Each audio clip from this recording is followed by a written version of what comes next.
أعوذ بالله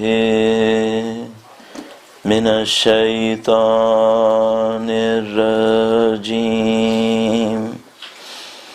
بسم الله الرحمن الرحيم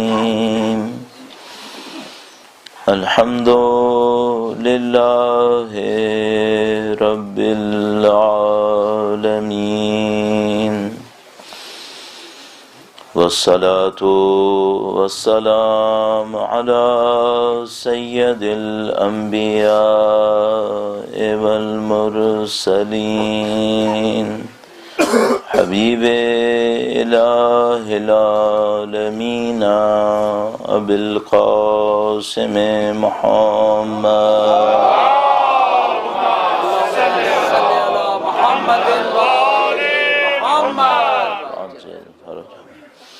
وعلى آله الطيبين الطاهرين سيما بقية الله في الأراضين قال الله تعالى في كتابه الكريم بسم الله الرحمن الرحيم أم حسبت أن أصحاب الكهف والرقيم كانوا من آياتنا عجبا درود بھیجے گا محمد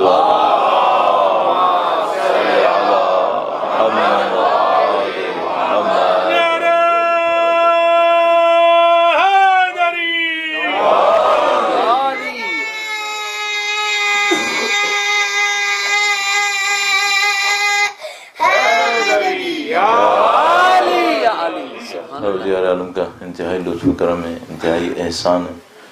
خدا تعالیٰ نے ہمیں قرآن و اہل بیت اطہار علیہ السلام کی ہدایت نصیب فرمائی۔ صدیوں کے فاصلے کے باوجود سید الشہداء کے فرش اعضاء پہ بیٹھنا نصیب کیا۔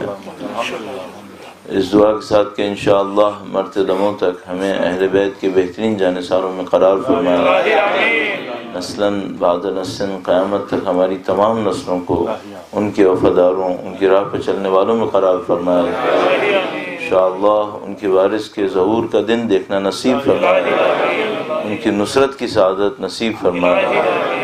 تمام دعاؤں کی قبولیت کے لیے اور اہل بیت اطہار علیہ السلام کی راہ میں شہادت کے حصول کے لیے درود بھیجیں محمد وآل محمد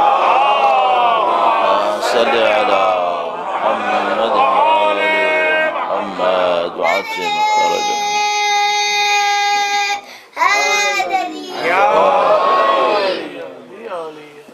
پروردگار عالم نے اس دنیا کے اندر جو نظام تشکیل دیا ہے، اس نظام کے اندر ایک سادہ سا معاملہ اور حقیقت بہت واضح ہو کر آتی ہے، وہ یہ کہ اس نظام میں ایک ٹکراؤ ہے، کوئی نہ کوئی مقابلہ ہے یہاں پر۔ اب یہ کہ کہیں پہ خدا نے قرآن کریم میں ارشاد فرمایا کہ اس نے ہر چیز کو زوج میں خلق کیا ہے، پیئرس کے اندر خلق کیا ہے، تو اس سے ایک ہم آہنگی سمجھ میں آتی ہے۔ کہیں پہ خدا نے فرمایا سخر لکم ما فی السماوات والارض، اس سے ایک ہم آہنگی سمجھ میں آتی ہے کہ ایک کوارڈینیشن ہے، چیزیں مل کے چلیں گی۔ لیکن وہیں پہ خدا نے بہت ساری ایسی آیات دی ہیں جس سے یہ سمجھ میں آتا ہے کہ یہاں ایک ٹکراؤ بھی ہے۔ وہ ٹکراؤ کیوں ہے؟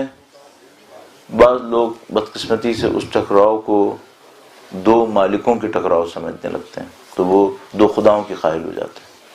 جیسے کہ مثلا بعض ادیان کے اندر ہے کہ وہ اچھائی کا خدا ایک بناتے ہیں، برائی کا خدا ایک اور بناتے ہیں۔ لیکن خدا کے نظام کے اندر اس ٹکراؤ کی تفسیر موجود ہے، اور پہلے دن سے خدا تعالیٰ نے وہ اس تفسیر کو اپنے بیان میں ارشاد فرمایا۔ وہی موقع جب خدا تعالیٰ نے فرشتوں کو خلق کیا، اور فرشتوں نے جیسے ہی دیکھا تو فرشتوں نے اس ٹکراؤ کو درک کر لیا کہ وہ سمجھ گئے کہ یہاں پہ کوئی معاملہ ہے۔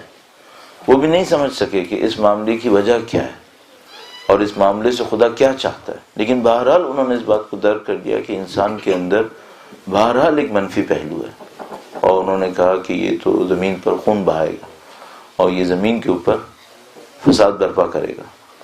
تو انہوں نے انسان کی فضیلت کا انکار نہیں کیا، انہوں نے یہ نہیں کہا کہ یہ کوئی اچھا کام نہیں کرے گا، لیکن اس کے برخلاف انہوں نے یہ کہا کہ اچھے کام تو یہ کرے گا لیکن یہ برے کام بھی کرے گا۔ اور وہیں سے ایک بات سمجھ میں آ جاتی ہے کہ انسان کے اندر بہرحال ایک ٹکراؤ رہے گا۔ اب اس ٹکراؤ کو بہت سارے نام دیے جاتے ہیں، سادہ ترین نام جو اس ٹکراؤ کو ہم دیتے ہیں وہ حق اور باطل ہے، حق اور باطل۔ اب اس حق و باطل کے ٹکراؤ کی بنیاد کہاں پر ہے؟ جو فرشتوں کا ادراک تھا، شعور تھا انسان کے بارے میں، حقیقت کے بارے میں، وہ تو ناقص تھا۔ جیسے خدا تعالیٰ نے فوراً اس کے بعد کہا کہ تم وہ نہیں جانتے جو میں جانتا ہوں۔ یہ تو سمجھ میں آتی ہے کہ یہ جو ان کا درک تھا انسان کے بارے میں، پرسیپشن تھا کہ اس کے اندر ایک منفی طاقت موجود ہے جو یہ غلط کام کروائے گی، خدا تعالیٰ نے اس کا انکار کیا کہ یہ پرسیپشن صحیح نہیں ہے۔ لیکن بہرحال خدا نے اس ٹکراؤ کا بھی انکار نہیں کیا کہ ہاں انسان کے اندر یہ مشکل رہے گی۔ اب اس کو ہم لوگ کس طریقے سے دیکھیں، اور کیا وہ ٹکراؤ ہماری زندگیوں میں ختم ہو چکا ہے؟ یہ امپورٹنٹ پوائنٹ ہے۔ کیا وہ ٹکراؤ ہمارے لیے ختم ہو چکا ہے؟ اگر ہے تو اس کی صورتحال کیا ہونی چاہیے؟ ہم لوگوں کے لیے وہ صورتحال کیا ہوگی؟ درود بھیجے گا محمد والا صلی علی محمد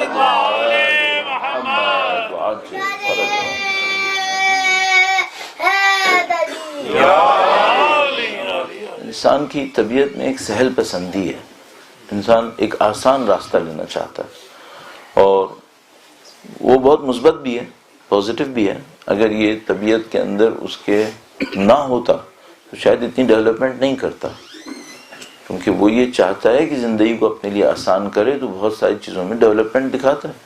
لیکن اگر اس کی طبیعت میں یہ ہوتا ہے کہ نہیں، آسانی نہیں چاہیے، تو اس ڈیولپمنٹ کی ضرورت نہیں تھی، جو مشکل ہوتی اسے کیوں سالو کرے۔ تو یہ اچھی صفت ہے انسان کے اندر کہ وہ اپنے لیے ایک آسانی ڈھونڈنا چاہتا ہے۔ لیکن جس طرح بہت ساری اچھی صفات کے ساتھ یہ مشکل ہوتی ہے کہ اگر وہ حد سے تجاوز کرتی ہیں تو وہ مشکل بن جاتی ہیں۔ بہادری انسان کے اندر بہت اچھی صفت ہے، لیکن اگر بہادری عقل کے دائرے میں نہ رہے بہت بڑی مصیبت ہے، بہت بڑی مشکل ہے۔ اسی طرح سخاوت اور فیاضی لے لیں، سب بڑی اچھی صفت ہے، لیکن اگر وہ عقل اور شریعت کے دائرے میں نہ رہے تو وہ تباہ کون ہے، پھر کوئی بھی اسے برداشت نہیں کرے گا پھر۔ تو اسی طریقے سے انسان کی طبیعت کے اندر سہل پسندی ہے، چیزوں کو آسان کرنا چاہتا ہے یا آسان لینا چاہتا ہے، آسانی سے لینا چاہتا ہے۔ لیکن یہ کہ یہ اگر سہل پسندی آگے بڑھ جائے تو پھر یہ بہت مہلک ہے، بہت نقصان دہ ہے۔ اب اس سہل پسندی کے اندر جو ہم لوگوں کی طبیعت معمولاً ہم سے کہے گی وہ یہ کہ ہم حق اور باطل کے معرکے میں یا اس تعارض کے معرکے میں کامیاب ہو چکے ہیں، ہمیں اس سے پریشان ہونے کی ضرورت نہیں ہے۔ تو یہ تو ظاہر ہے کہ طبیعت، سہل پسند طبیعت کا یہ پہلا جواب ہوگا کہ بھئی حق اور باطل کے معرکے کا انکار تو ممکن نہیں ہے، لیکن وہ معرکہ ہم جیت چکے ہیں۔ اور وہ کیوں ہم اس طریقے سے کریں گے؟ اس کی وجہ یہ ہے کہ حق اور باطل کا معرکہ کوئی ایک میدان میں نہیں ہوگا، حق و باطل کا معرکہ بھی کئی میدانوں کے اندر ہوگا۔ آیہ کریمہ بہت واضح ہے ہمارے پاس، خدا تعالیٰ نے ارشاد فرمایا کہ وَلَنَبْلُوَنَّكُمْ بِشَيْءٍ مِّنَ الْأَمْوَالِ وَالْجُوعِ وَالنَّقْصِ، خوف والاموال۔ درود بھیجے گا محمد وعلی اللہم صلی علی محمد وآل خوف من الخوف، بار بار میں کنفیوز ہو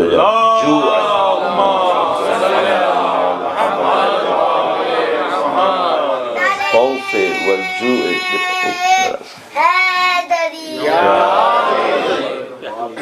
اب یہ بچہ صرف شوق میں لے رہا ہے، اس کو مطلب سے کام نہیں رہا ہے۔ وَلَنَبْلُوَنَّكُمْ بِشَيْءٍ مِّنَ الْخَوْفِ وَالْجُوعِ وَالنَّقْصِ مِّنَ الْأَمْوَالِ وَالْأَنفُسِ وَالثَّمَرَاتِ، 5 چیزیں۔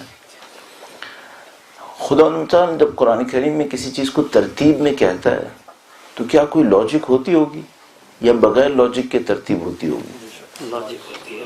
نہیں ہو سکتا کہ ایک کتاب کامل ہو اور اس کی ترتیب میں کوئی لاجک نہ ہو، بے شک بے شک ناممکن ہے۔ تو کوئی نہ کوئی ترتیب ہے یہاں پہ، اور ترتیب تو خط قطعی ہے۔ تو میں نے ابھی اگر تبدیل کر دیا ہوتا تو آپ بعد میں مجھے پکڑ لیتے کہ بھئی آپ نے آیت کریمہ غلط پڑھی، یا اگر ابھی بھی غلط پڑھی تو کوئی بعد میں بتا دیں گے۔ تو خدا تعالیٰ نے کیوں اس طریقے سے دیا، اس کو ہم بعد میں کبھی سوچ سکتے ہیں، لیکن یہ ہے کہ کوئی چیپٹر انسان کی زندگی کا ایسا نہیں چھوڑا خدا تعالیٰ نے جس میں یہ امتحان نہ ہو۔ اگر یہ چیپٹر ہے، اگر ایسا ہے کہ خدا تعالیٰ نے ہماری زندگی کی ہر پہلو سے امتحان لینا ہے، اور یہ آیت کریمہ اس کے اوپر دلیل ہے، اور ایک اور بہت بڑی دلیل ہے وہ یہ کہ خدا کی ہر صفت اس کے کمال پر ہوتی ہے۔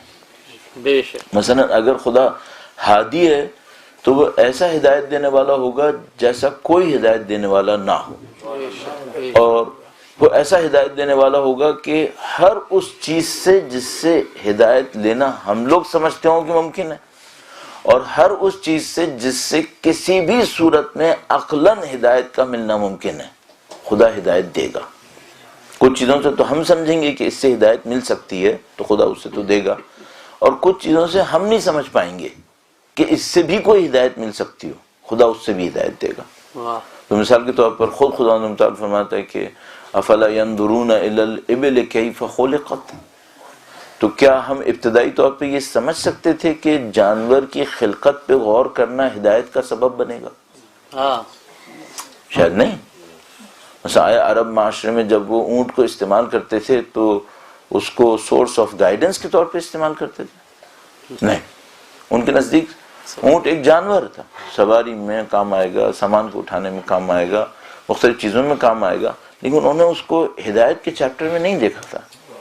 یا مثلا خدا تعالیٰ فرماتے ہیں کہ کیا تم نہیں دیکھتے ان فی اختلاف اللیل والنہار، جو شب و روز ایک دوسرے کے پیچھے آ جا رہے ہیں، تم اس سے ہدایت نہیں لیتے؟ واہ اچھا، یہ ہمارے نزدیک شاید انیشیلی تو یہ سورس آف گائیڈنس نہیں تھا، یہ تو ایک زندگی ہے، زمین اپنے محور کے اوپر گھوم رہی ہے، زمین اپنے آربٹ کے اوپر بھی گھوم رہی ہے، اور اس میں شاید ہمارے لیے گائیڈنس کی کوئی پرابلم، ایسا کوئی ایشو نظر نہیں آ رہا تھا، لیکن خدا تعالیٰ نے فرمایا کہ نہیں، اس میں بھی ہے۔ یا مثلا خدا تعالیٰ نے کہا کہ تم نہیں دیکھتے کہ ہم خزاں اور بہار کے اندر درختوں کو بالکل خالی کر دیتے ہیں پتوں سے، پھر دوبارہ ان کے اوپر پتے لے کر آتے ہیں۔ تو ان سے ہم نہیں سوچا تھا کہ یہ ہدایت کی چیزیں ہیں، اور ہم نے سوچا کیا نہیں تھا، قرآن میں آنے کے بعد بھی اس کو ہدایت کے عنوان سے ہم معمولاً نہیں دیکھتے۔ کتنے لوگ دیکھیں گے اسے؟ تو مثال کے طور پر آپ اور میں کتنے جانوروں کو ہدایت کے لیے دیکھیں گے، کتنے پودوں کو ہدایت کے لیے دیکھیں گے، کتنے شب و روز کو ہدایت کے لیے دیکھیں گے، جبکہ قرآن میں آ چکا۔ تو جن چیزوں سے ہم ہدایت سمجھتے ہیں کہ ہوگی، جیسے قرآن کریم، انبیاء کرام، ائمہ اطہار، اولیاء، اوصیاء، ان سے بھی خدا ہدایت دے گا، اور وہاں سے بھی خدا ہدایت دے گا جہاں سے ہمارا ذہن نہ سمجھ پاتا ہو کہ یہاں سے بھی ہدایت مل سکتی ہے۔ پھر ایک اور بات یہ سمجھ میں آتی ہے کہ اگر خدا ہدایت میں کمال پر اور خطأً ہے تو وہ ہر اس بندے کو ہدایت دے گا جس میں کسی بھی قسم کی ہدایت لینے کا ذرا سا بھی امکان باقی رہ گیا، جن کو ہم دیکھ کر یہ کہیں گے کہ نہیں بھائی اس میں ہدایت کا بھی کوئی امکان نہیں ہے۔ لیکن بہرحال خدا کا ایک عجیب نظام ہے، وہ اس میں بھی ہدایت کا کوئی نہ کوئی امکان دیکھ رہا ہوگا، اور شاید اس کو بھی ہدایت دینے کی کوشش کرے گا۔ بہت سارے مجرم ایسے ہیں، بہت سارے دنیا کے حساب سے ریجیکٹڈ لوگ ایسے ہیں جن کو ہم ہدایت کے قابل نہیں سمجھیں گے، اور خدا تعالیٰ ان کو ہدایت کے قابل سمجھ رہا ہوگا، ان کو ہدایت دے رہا ہوگا۔ تو اگر خدا ہادی ہے تو یہ سب کچھ ہوگا، اور یہ اس سے کہیں آگے کی بات ہوگی جو ہم لوگ ایک ہادی کے اندر سوچ پاتے ہوں گے۔ اب اگر خدا ممتحن ہے، امتحان لینے والا ہے، تو پھر وہ امتحان میں کیا کر رہا ہوگا؟ تو ہر اس جگہ سے جہاں سے ہم سمجھتے ہوں گے کہ یہاں سے امتحان پاسبل ہے، وہ امتحان لے گا، اور بہت ساری ایسی جگہوں سے جہاں ہماری عقل دور تک بھی نہ پہنچ سکے کہ یہاں سے امتحان لے سکتا ہے، وہاں سے بھی لے لے گا۔ بے شک کیونکہ وہ جب ہدایت میں مطلق کمال پہ تھا تو وہ یہ کر رہا تھا، اور اگر ممتحن ہونے کے ناطے، امتحان لینے والا ہونے کے ناطے یہ کہہ رہا ہے۔ اور یہ بھی عجیب بات ہے کہ خدا تعالیٰ نے قرآن کریم میں اس امتحان کے چیپٹر کو اپنے آپ سے منسوب کیا ہے. یہ نہیں کہا کہ تمہارا امتحان ہوگا. خدا نے متعال نے فرمایا کہ ہم تمہارا امتحان دیں گے، ہم کریں گے. تو یہ بہت وسیع ایک بہت ہی براڈ ایک اسپیکٹرم ہمیں کھولنا پڑے گا کہ اس کے امتحان کا انداز کیا ہوگا. اور اگر وہ کسی بھی بات کے اندر صفت کمال کے اوپر ہوتا ہے تو اس کمال کو ایسی جگہ تک پہنچائے تو اگر اس میں امتحان میں صفت کمال پر ہے تو اسے کہاں پہنچائے گا. تو مجھے یہ سمجھ میں آتا ہے کہ اگر خدا رزاق ہے اور ایک مائکرو سیکنڈ ہم اس کی رزق کے بغیر زندہ نہیں رہ پائیں گے، اور اگر خدا خالق ہے ایک مائکرو سیکنڈ ہم اس کی خلقت کے اثر کے بغیر زندہ نہیں رہ پائیں گے، تو پھر مجھے ایک بات سمجھ میں آتی ہے کہ کوئی مائکرو سیکنڈ ایسا نہیں ہوگا جس میں ہمارا امتحان نہ ہو رہا ہو. اس کا مطلب ہے ہم ہر زندگی کے سیکنڈ میں امتحان سے گزر رہے ہوں گے. ہاں، کیونکہ وہ خالقیت میں ہم اس کے اتنے ہی محتاج ہیں، رزاقیت میں ہم اس کے اتنے ہی محتاج ہیں، امتحان میں بھی یہی ہو رہا ہوگا. صحیح. اب اس کا مطلب کیا ہے؟ اس کا مطلب یہ ہے کہ ہمیں سوچنا پڑے گا کہ ہر سیکنڈ کے اس امتحان میں کامیابی کہاں ہو رہی ہوگی. آیا ہم کامیاب بھی ہو رہے ہوں گے؟ اچھا، اب اس کو ہم مثال کے طور پر اگر ہم چانسز کے اوپر چھوڑ دیں، جس کو آپ پروبیبلٹی بھی کہہ سکتے ہیں، تو انیشل چانس ایک نارمل انسان کے اندر 50% ہوگا کہ 50% چانس یہ ہوگا کہ وہ کامیاب ہو رہا ہوگا اور 50% چانس یہ ہوگا کہ وہ کامیاب نہیں ہو رہا ہوگا. اچھا، ہم اپنے بیک گراؤنڈ کے اوپر ڈیپینڈ کرتے ہوئے ہم یہ سوچیں گے کہ نہیں، پروبیبلٹی میں ہمارا چانس تھوڑا سا زیادہ ہوگا. صحیح. تو ہم مثال کے طور پر 50% سے اوپر ہوں گے، تو ایزیوم کر لیتے ہیں کہ ہم مثلا 70% پر آ ہی گئے ہوں گے. اچھا، اب اس کو دیکھتے ہوئے کہ ہم یہ نہیں توجہ دے پا رہے کہ امتحان سے گزر رہے ہیں، اب پروبیبلٹی زیادہ ہو گئی ہوگی یا کم ہو گئی ہوگی؟ یعنی اگر آپ کو یہ نہیں پتا تھا کہ آپ کی گاڑی آبزرویشن میں ہے اور آپ ڈرائیونگ کر رہے تھے، اور آپ کو پتا ہو کہ گاڑی آبزرویشن میں اور اب آپ ڈرائیونگ کر رہے ہیں، تو کس میں غلطی کا چانس زیادہ ہے؟ جب آپ کو نہیں پتا تھا کہ آبزرو کیے جا رہے ہیں. صحیح. اچھا، اب اگر ہمیں نہیں پتا کہ ہم مائکرو سیکنڈ میں امتحان میں سے گزر رہے ہیں، یا اگر ہمیں پتا بھی ہے تو ہم توجہ نہیں دے پا رہے، صحیح ہے، تو پروبیبلٹی بڑھ گئی جیتنے کی یا کم ہو گئی؟ کم ہو گئی. اچھا، ایک مسئلہ ہمارے ساتھ یہ ہو گیا کہ ہم امتحان کی ڈیپتھ کو، بلکہ امتحان کی ہم اس کو نہیں سمجھ پا رہے شدت کیا ہے، کہ مثلا کتنے مائکرو سیکنڈ کے اندر امتحان ہو رہا ہے، ہم اس کو نہیں سمجھ پا رہے. چونکہ نہیں سمجھ پا رہے تو پروبیبلٹی میں ہماری جیتنے کا امکان کم ہو جائے گا. اچھا، اب دوسرا مسئلہ یہ آ گیا کہ ہمیں یہ بھی نہیں معلوم کہ جو امتحان ہوتے ہیں اس کی انٹینسٹی کس موضوع پر زیادہ شدید ہے. اس کو میں آپ کی خدمت میں چند جملوں میں عرض کرتا ہوں. درود بھیجے گا محمد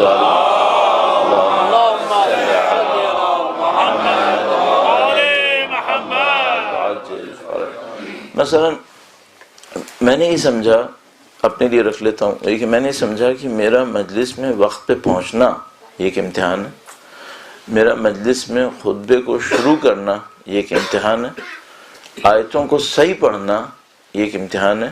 جتنے بھی میں نے امتحان سمجھے ان کے اوپر میں نے اپنا کام کیا، اس کے اوپر اپنا ہوم ورک کیا اور اس کو صحیح کر لیا. اچھا، اگر میں نے یہ نہیں سمجھا کہ ان تمام امتحانات کے نمبر 20 تھے آؤٹ آف 100 اور 80 نیت پہ تھے،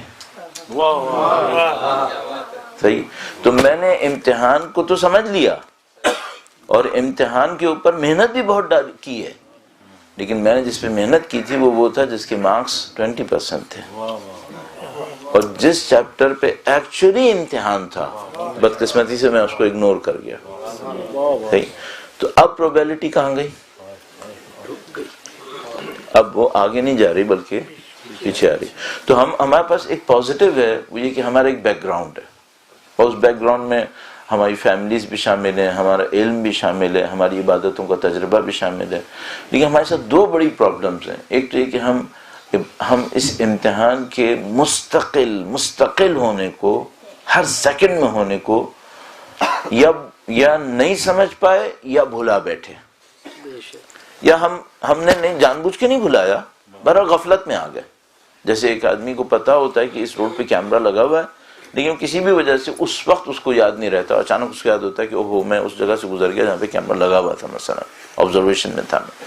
تو ہمیں معلوم ہے تھیوریٹیکلی کہ ہم ہر سیکنڈ میں امتحان میں ہیں، لیکن بہرحال بعض اوقات یاد رہتا ہے اور اکثر بھول جاتے ہیں. دوسری بات یہ کہ اگر ہمیں پتہ بھی ہو کہ ہم امتحان میں، تو ہم جن جگہوں کو سمجھ رہے ہیں کہ وہاں امتحان ہو رہا ہے، یہ چیک کرنا پڑے گا کہ اس کے مارکس اتنے ہی ہیں جتنا ہم نے اس کے اوپر توجہ دی ہے، اور کہیں ایسا تو نہیں کہ کسی اور جگہ امتحان ہو رہا تھا، اس کے مارکس اس سے کہیں زیادہ تھے جس کو ہم سمجھ رہے تھے. اچھا یہ میں کیوں کہہ رہا ہوں، اس کا چانس کیوں آ رہا ہے ہمارے پاس؟ سہل پسند طبیعت کی وجہ سے. انسان کی طبیعت میں سہل پسندی ہے. اپنی سہل طبیعت کی وجہ سے، اور مطلب سہل کا مطلب آسان دیتا ہے چیزوں کو، تو وہ یہ سوچے گا کہ میرا امتحان باریک جگہ پہ نہیں ہوگا.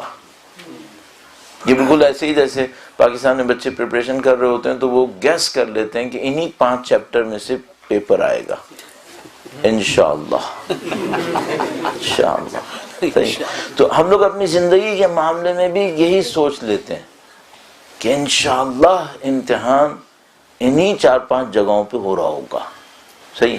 اچھا ہم اس بات کو کیوں نہیں قبول کرنا چاہتے کہ اس جگہ پہ ہو رہا ہوگا جہاں پر ہم ایزیوم نہیں کر رہے، جبکہ ہمیں معلوم ہے خدا ممتحن ہے اور کسی جگہ کو نہیں چھوڑے گا.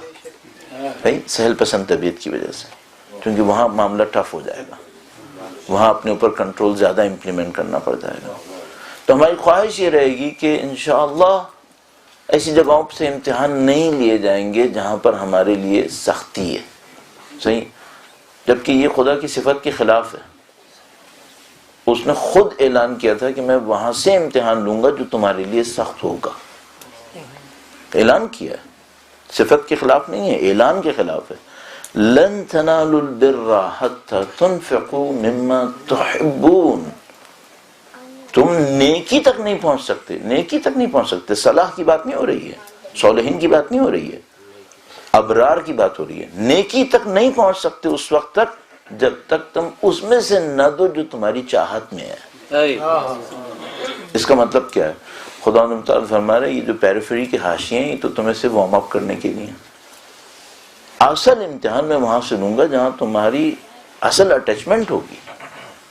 اچھا میں یہ سمجھ رہا تھا کہ امتحان اس پر ہوگا کہ مثال کے طور پر میں نے خطبہ صحیح پڑھا یا نہیں پڑھا، کیونکہ وہ آسان کام ہے. آیتیں میں نے صحیح پڑھی یا نہیں پڑھی، وہ بھی آسان کام ہے، رٹ لینا ہے اس کے اندر. یہ مجھے نہیں احساس تھا کہ معاملہ اس کا ہوگا کہ میری اصل نیت جو ضمیر کے اندر ہے وہ کیا تھی. اور اس کے بعد ایک اور بات پہ امتحان ہو سکتا ہے. وہ کیا؟ وہ یہ کہ انعقاد مجالس کا لوگوں کو ہدایت دینے کے لیے تھا. ہدایت ہوئی یا نہیں ہوئی؟ اس پہ امتحان کیوں نہیں ہوگا؟ ہم سب کا ہوگا بھئی، میرا بھی ہوگا، آپ کا بھی ہوگا، منعقد کرنے والے سب کا ہوگا کہ بھئی اصل مجالس، اصل ذکر سید الشہداء کی ماہیت کیا ہے؟ سید الشہداء کی حقیقت اب جو نورانی ہے وہ تو ظاہر ہے کون جان سکتا ہے، اس کو تو ہم نہیں جان سکتے. اللہ کے نبی نے جو سید الشہداء کی حقیقت ہمارے لیے منکشف فرمائی، ان الحسین مصباح الہدا. پہلا ٹاپک ہدایت ہے، اور اس ہدایت کے رزلٹ میں نجات ہے. اس کا مطلب ہے سارا جو محور ہے وہ ہدایت ہے. تو اگر حسین مصباح الہدا ہے تو ذکر حسین کیا ہے؟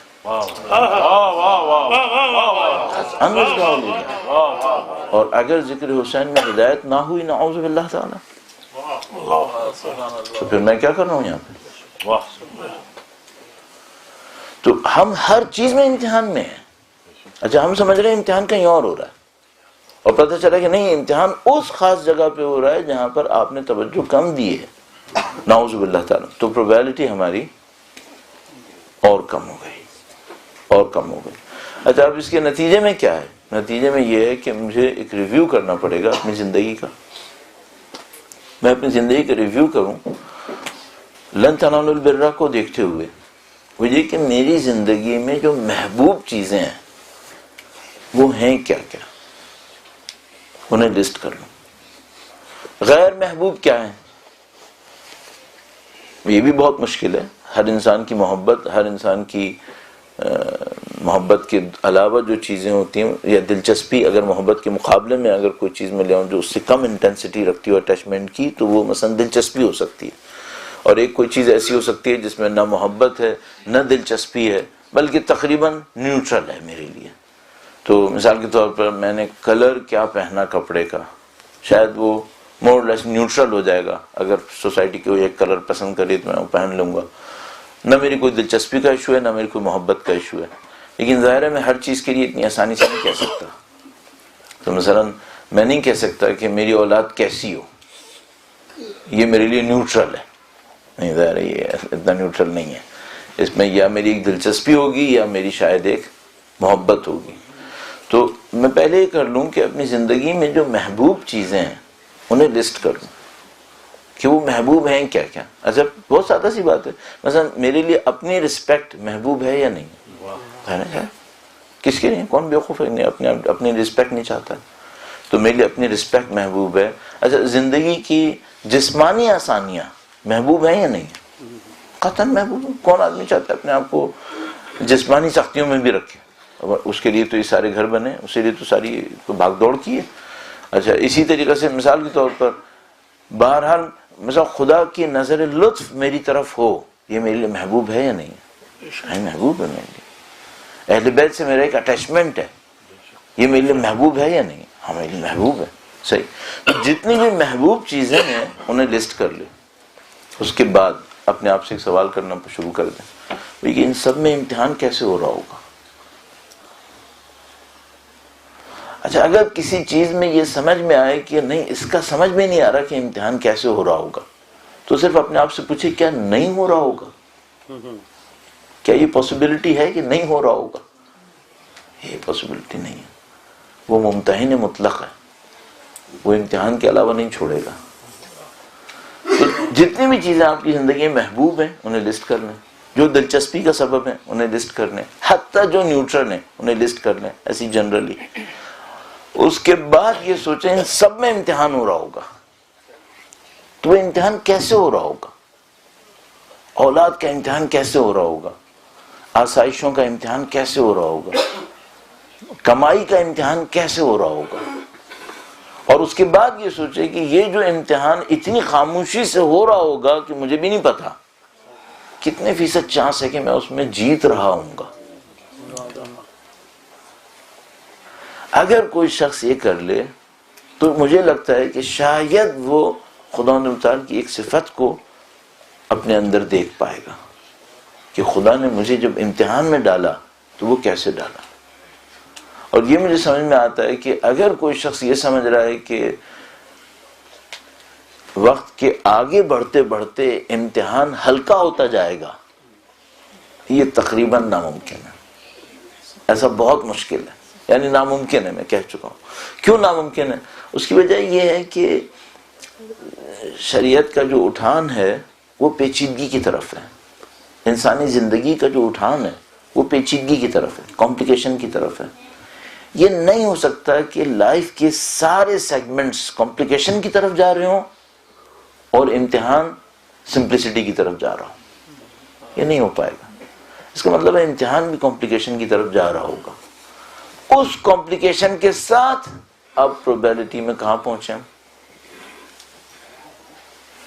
اب اس کا مطلب ہے معاملہ بہت ہی سخت ہونے والا ہے، بہت سخت ہوگا. اچھا یہ تو ہماری ایک عقلی تجزیہ، ہمارا ایک عقلی تجزیہ ہو گیا. اب میں ایک روایت آپ کی خدمت میں عرض کرنا چاہ رہا ہوں، اور اس روایت کو عرض کر کے ہم یہ دیکھنا چاہتے ہیں کہ امتحان کی جو نوعیت ان روایات کے اندر ریفلیکٹ ہوئی ہے وہ کس ٹائپ کی ہے. ایک روایت کی زحمت دوں گا، درود بھیجے گا محمد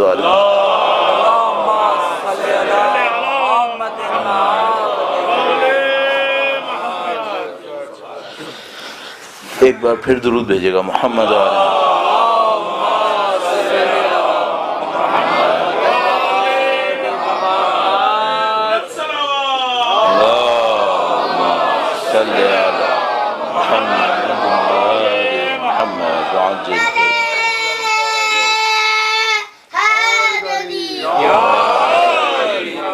یہ روایت اصول کافی میں ہے، جلد 2 میں اور صفحہ نمبر 91۔ اصول کافی میں ہونے کا مطلب یہ ہے کہ روایت بہرحال اتنی ضعیف نہیں ہوگی۔ اگر ہم نہ کہیں کہ 100% مستند ہوگی تو ہمیں کم از کم اتنا پتہ ہے کہ اصول کافی میں بہت منتخب روایت ہیں۔ اگر بحر الانوار میں ہوتی تو 50-50 پہ چل رہا ہوتا معاملہ کہ بھئی اس کے ضعف کا امکان 50% ہے جتنا اس کے اچھے ہونے کا امکان ہے۔ لیکن اگر ہم کہتے ہیں کہ کافی میں، کافی 7 والیوم میں پرنٹ ہوئی تھی ایک زمانے میں، اور اس میں 4 جو تھیں وہ اصول کافی میں سے تھیں، 2 جو تھیں وہ فروع کافی میں تھیں، اور 1 روضۃ الکافی میں تھی۔ تو اگر ہمیں صرف کوئی کافی کہے تو اس میں ہمیں امکان دیکھنا پڑتا ہے کون سی والی میں۔ لیکن اگر اصول کافی میں ہے تو اس کا مطلب یہ ہے کہ اب اس کی سندیت کافی مضبوط ہونی چاہیے۔ شیخ کلینی نے اتنی آسانی سے اسے ایکسیپٹ نہیں کیا ہوگا۔ البتہ یہ نہیں کہ 100% ساری روایتیں اس کی صحیح ہوں گی، لیکن بہرحال اس کا مطلب یہ ہے کہ بغیر سند چیک کیے بھی آپ اس کو یہ کہہ سکتے ہیں کہ یہ روایت مضبوط روایت ہوگی۔ تو اللہ کے نبی سے روایت ہے، درود بھیجے گا محمد وعلی صلی علی محمد وعلی محمد وعجل فرج۔ اچھا، اب ہمیں بھی پتہ ہے کہ کچھ روایات کا انداز ہوتا ہے جو اس زمانے کو بیان کر رہا ہوتا ہے جب اسلام نیا نیا لوگوں کے سامنے پیش کیا گیا تھا اللہ کے نبی کے ذریعے سے۔ اسلام تو ظاہر ہمیشہ سے تھا، لیکن اللہ کے نبی نے جو بیان کیا، اس کے بعد کچھ روایات ایسی آتی ہیں جو تعارض کے زمانے کی تھیں، یعنی مثلا جب مکہ اور مدینہ کے درمیان تعارض چل رہا تھا۔ کچھ روایات ایسی ہیں جو فتح کے زمانے کی ہیں، اذا جاء نصر اللہ والفتح، یہ اس زمانے کی ہیں۔ کچھ روایات ایسی ہیں بالکل اسپیسیفک، اللہ کے نبی نے بتایا ایک وقت آئے گا۔ اچھا، اس کا مطلب یہ ہے کہ یہ اس زمانے کی نہیں ہے جو اللہ کے نبی کا زمانہ ہے۔ ایک وقت آئے گا، اور ایک وقت میں آنے کا مطلب یہ کہ یہ آگے کی بات ہے۔ اب وہ کتنے آگے کی بات ہے اور کب وہ آئے گا یہ ایک علیحدہ معاملہ۔ کچھ روایات ایسی آتی ہیں کہ جو کہتی ہیں آخری وقت میں یہ ہوگا، تو پھر ہم سمجھ جاتے ہیں کہ یہ پروبیبلٹی ہمارے اوپر آنے کی بہت زیادہ ہو گئی ہے۔ بہرحال یہ روایت سیاحتی ہے، ایک زمانہ آئے گا، تو اس کا مطلب ہے وہ زمانہ تو نہیں ہے، اس کے بعد والا کوئی زمانہ ہے، اور یہ امکان وقت گزرنے کے ساتھ ساتھ بڑھتا جا رہا ہے کہ ہم اس میں آ چکے ہوں گے۔ اللہ کے نبی نے اس طرح فرمایا، سیاتی علی الناس زمان لا ینال الملک فیہ الا بالقتل والتجبر۔ لوگوں پہ ایک ایسا زمانہ آئے گا جب حکومت قاتل اور ستمگری کے بغیر حاصل نہیں ہو سکے گی۔ اگر حکومت چاہیے قاتل کرنا پڑے گا، تجبر ظلم کرنا پڑے گا، ستم یعنی ظلم کرنا وہ کرنا پڑے گا۔ وَلَا الْغِنَى إِلَّا بِالْغَصْبِ وَالْبُخْلِ، اور دولت بغیر ناجائز قبضہ کیے اور کنجوسی کی حاصل نہیں ہو پائے گی۔ اگر کسی کو دولت چاہیے ہوگی، غنا کا مطلب ظاہر بہت وسیع ہے، بے نیازی، لیکن یہاں مراد بے نیازی دولت کی ہے، اس سے کہ غصب اور کنجوسی لکھا ہوا ہے، تو بے نیازی وہ نہیں ہے جو انسان اپنی طبیعت کے اندر بے نیاز ہو جاتا ہے۔ تو فرمایا کہ اگر کسی کو دولت چاہیے ہوگی تو وہ کس سے ملے گی؟ وہ غصب سے ملے گی کہ وہ کسی کا مال ہڑپ کرے، اور بخل سے۔ تیسری چیز بڑی عجیب ہے، یہ انٹینسٹی ایگزام کی وہ دکھا رہی، وَلَا الْمُحَبَّةَ إِلَّا بِاسْتِخْرَاجِ الدِّينِ وَاتِّبَاعِ الْهَوَىٰ، اور محبت صرف اس کو ملے گی جو دین سے نکل جائے گا اور ہوا و ہوس کی پیروی کرے گا۔ یا اللہ، صحیح۔ اچھا، امتحان کی نوعیت کہاں گئی؟ اللہ کے نبی فرما رہے ہیں یہاں پہ امتحان ہوگا، علیحدہ علیحدہ کر دیں پھر بہتر ہو جائے گا۔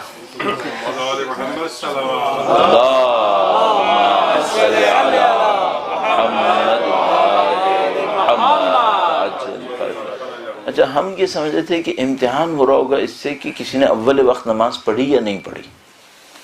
اللہ کے نبی فرمایا نہیں، وہ ایک فریم ہے امتحان کا، وہ ایک علیحدہ ہے، یہ فریم کچھ اور ہے۔ اچھا اب آپ یہ دیکھیں کہ ان تینوں امتحانوں میں معاملہ ریچولز کا نہیں ہے. نہیں کہا قرآن پڑھنے پہ امتحان ہو رہا ہوگا، اس پہ بات نہیں ہوئی ہے، کسی بھی ریچول کی بات نہیں ہوئی. تینوں چیزیں کلچر کی ہیں، تینوں چیزیں مینٹالٹی کی ہیں، پرسیپشن کی ہیں. تو میں عرض کرنا چاہ رہا تھا کہ ہم سمجھ رہے ہیں امتحان کی شدت کہیں اور ہے.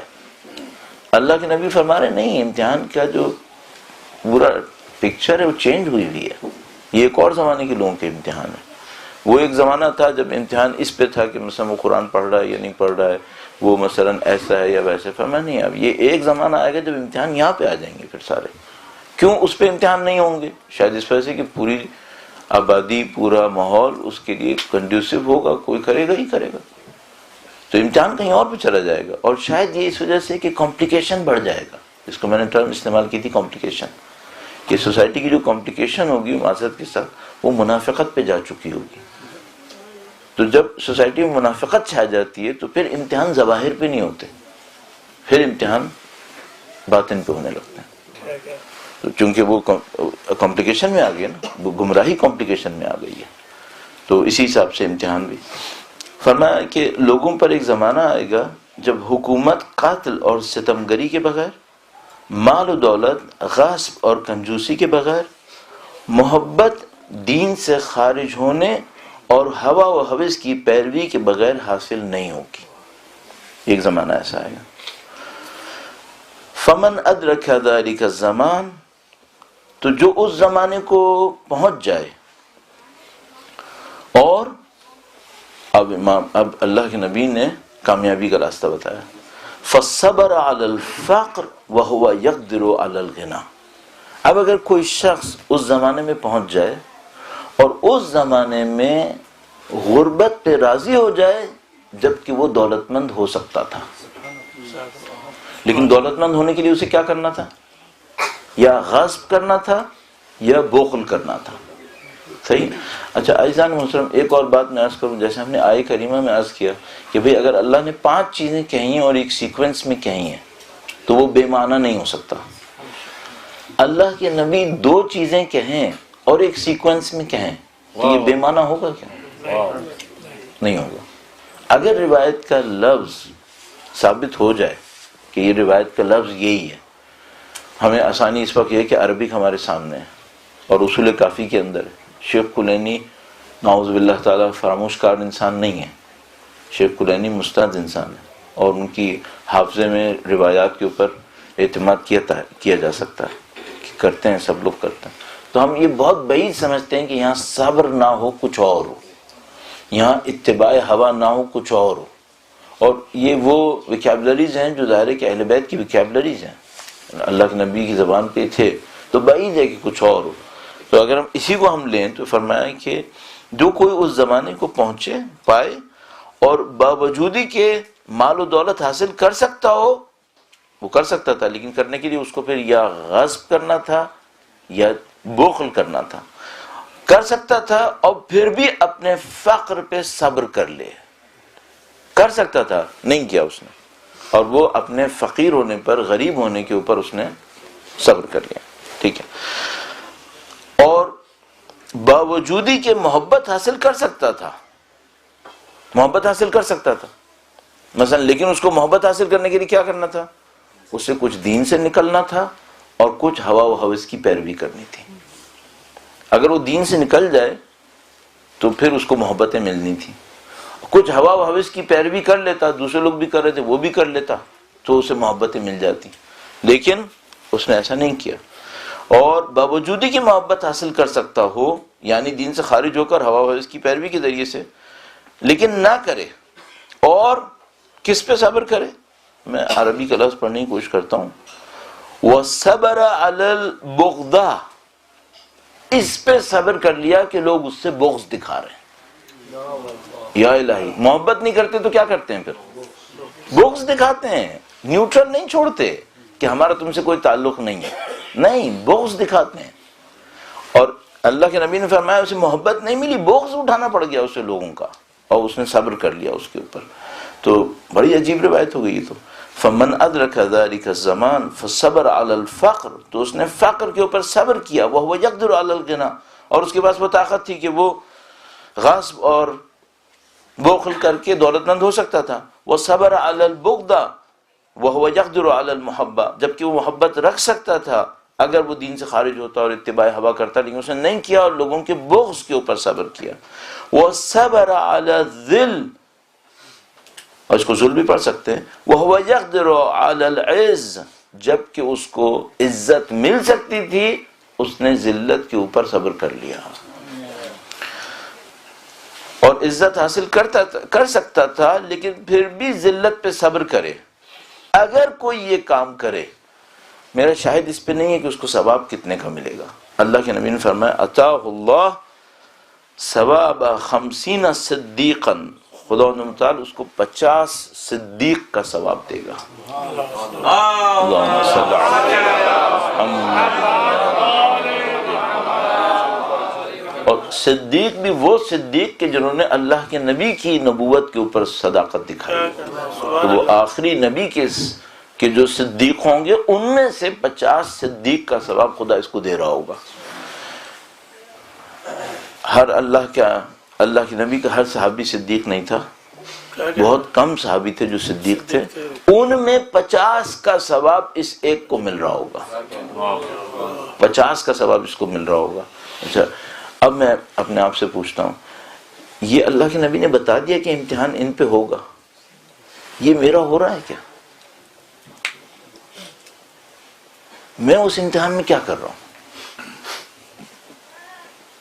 ہم لوگوں کے ساتھ مشکل یہ ہے جو مجھے سمجھ میں آ رہا ہے، وہ یہ کہ ہم نے بہت سارے دین کے حقائق کو روٹین میں زندگی گزارتے ہوئے اگنور کیا ہوا، تو ہم کاؤنٹ نہیں کر رہے کہ ہم کسی امتحان میں، ہم یہ کاؤنٹ کر رہے ہیں کہ یہ روٹین ہے اور اس میں کچھ نہیں ہو رہا، امتحان کبھی اور ہو رہا ہوگا۔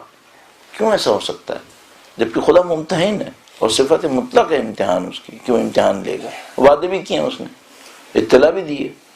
تو عزیزان محترم، یہ نہیں ہو سکتا کہ ان چیزوں کا امتحان نہ ہو رہا، صرف مجھے اور آپ کو دیکھنا پڑے گا کہ ہم اس امتحان میں کہاں پہنچے ہوئے ہیں، اور آیا ہم، اب یہ اس روایت کو اگر ہم لے لیں تو ہمیں دیکھنا پڑے گا کہ آیا ہم میں سے کوئی ہوگا جو اس ذلت کے اوپر راضی ہوگا، جس کو اللہ کے نبی نے کہا کہ اگر اس کو دین بچانا تو کرنا پڑے گا۔ تو یہ وہ سختی ہے، اور اس سے زیادہ یہ ہے کہ اب ہم اس وقت کے اندر رہتے ہوئے صرف اسی کو دیکھ لیں اپنی زندگی کے اندر کہ بھئی یہ امتحان ہو رہے ہیں، اور کوئی لمحہ ایسا نہیں ہوگا کہ امتحان نہ ہو رہا، اور وہ انہی باریکیوں کے ساتھ ہو رہا ہوگا۔ اور اب اس کے بعد میرے پاس مشکل کیا ہے؟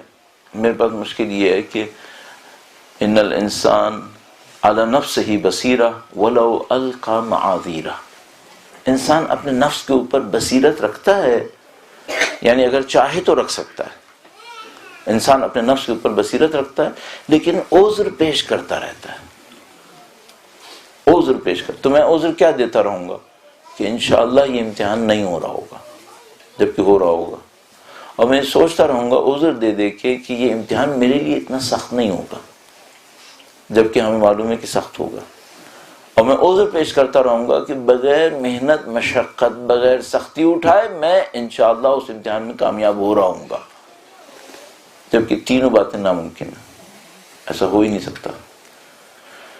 تو پھر ہمیں سمجھ میں آتا ہے ہمیں واقعاً بہت ضرورت ہے سید الشہداء کی، کہ ہم سید الشہداء سے تمسک کریں کہ مولا یہ گمراہی کا ٹائم ہے، سختی کا وقت ہے۔ وہ مصباح الہدیٰ کے پاس وہ طاقت ہے کہ وہ ہدایت بھی دیں اور نجات بھی دیں۔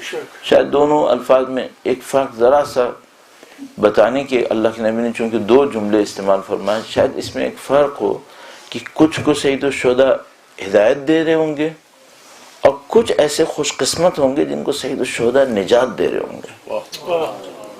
یعنی ڈیپینڈ کرتا ہے کہ ان کے اندر سید الشہداء کی پیروی کتنی ہوگی۔ تو کسی کے اندر تھوڑی بہت پیروی ہوگی تو سید الشہداء اس کو گویا، ایسی میں سوچ رہا ہوں، یہ بتا رہے ہوں گے کہ یہ کرنا ہے، اور لیکن اس کے اندر پیروی کی اتنی شدت نہیں ہوگی۔ مثال کے طور پر کچھ کے اندر پیروی کی اتنی شدت ہوگی کہ سید الشہداء ان کو نجات دے رہے ہوں گے کہ ان کا معاملہ ختم ہو جائے۔ اب یہ ہے کہ یہ جو سید الشہداء سے تعلق ہے یہ بھی ایک بہت ظاہر کہ بڑا امتحان ہے۔ میں نے آپ کی خدمت میں عرض کیا ہم سمجھ رہے ہیں سید الشہداء سے ہمارے تعلق بھی امتحان سے گزر رہا ہوگا یا نہیں گزر رہا ہوگا۔ جب باقی ہر چیز امتحان سے گزر رہی ہوگی تو یہ کیوں نہیں امتحان سے گزر رہا ہوگا؟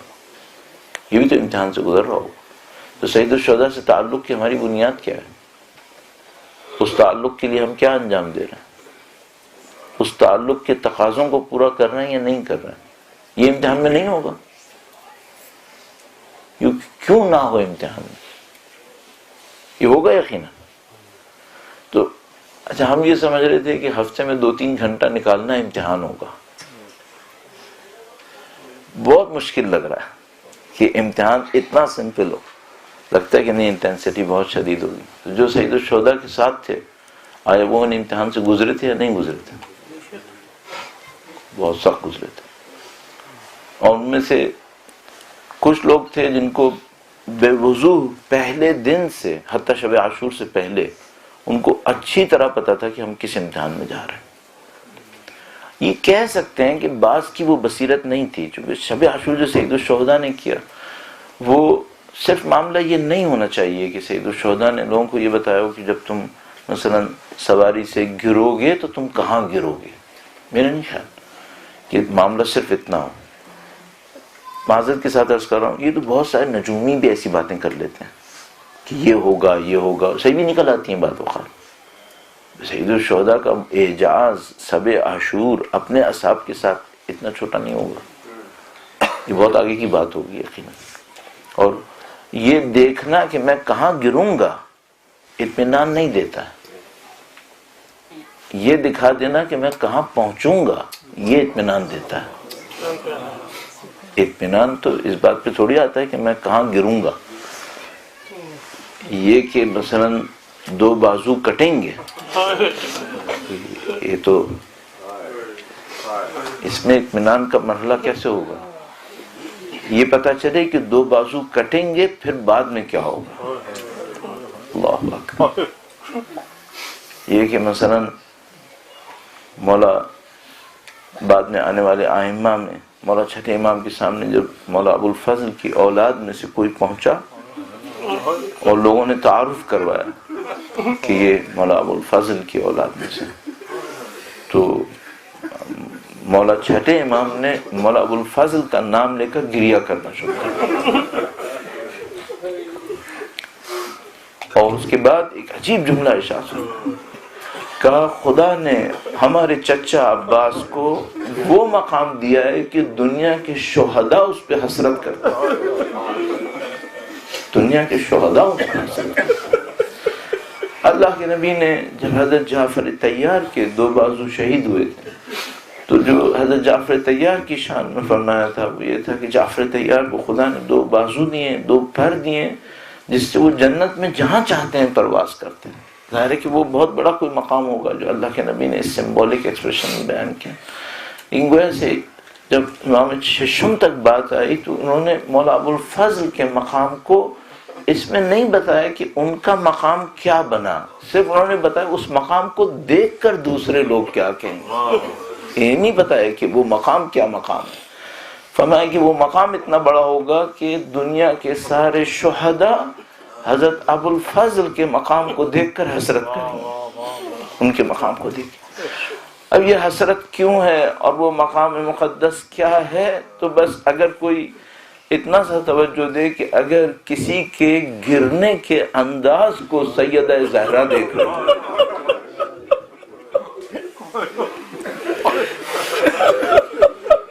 یا اللہ۔ ایک دفعہ مولا ابو الفضل نے دشمن کا مقابلہ کیا، ایک دفعہ جب بچے پانی کی امید لیے کھڑے تھے تو انہوں نے مشق تھامی، ایک دفعہ مولا ابو الفضل نہر علقمہ تک پہنچے اور پانی لے سکتے تھے اور پانی نہیں لیا، پانی پی سکتے تھے اور نہیں پیا، پھر وہ آگے بڑھے اور ان کے بازو قطع ہوئے۔ ان سب کو چھوڑ کر بی بی سیدہ نے وہ مرحلہ بتایا کہ میرے چاہنے والوں کو بتاؤ کہ میرا بیٹا جب زوجنا سے زمین پر گرا تو اس کے سینے میں تیر لگے ہوئے تھے اور اس کے بازو قطع ہوئے تھے، تو وہ زمین کے اوپر کیسے آیا؟ عزیزو، ایک جملہ ہم اور آپ بہت زیادہ سنتے ہیں سید الشہداء کے مصائب میں، اور وہ یہ کہ جو مصیبت سید الشہداء پہ آنی تھی وہ بعد میں اس سے پہلے ان کے چاہنے والوں نے اٹھائی ہے۔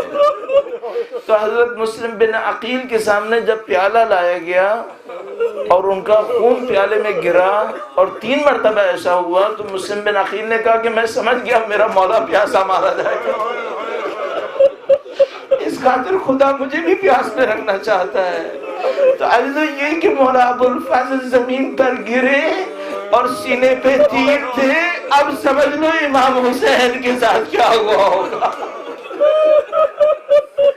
بس اگر ایک آخری جملہ عرض کروں کہ وہ جو ہم سید الشہداء کے مصائب میں سنتے ہیں، نہ زین پہ تھے نہ زمین پہ تھے، کوئی ہم مولا ابوالفضل نے اس کا منظر دکھایا تھا، نہ زین پر تھے نہ زمین پہ۔ الا لعنت اللہ علی القوم الظالمین وسيعلم الذين ظلموا أيام منقلب ينقلبون. ماتم حسین.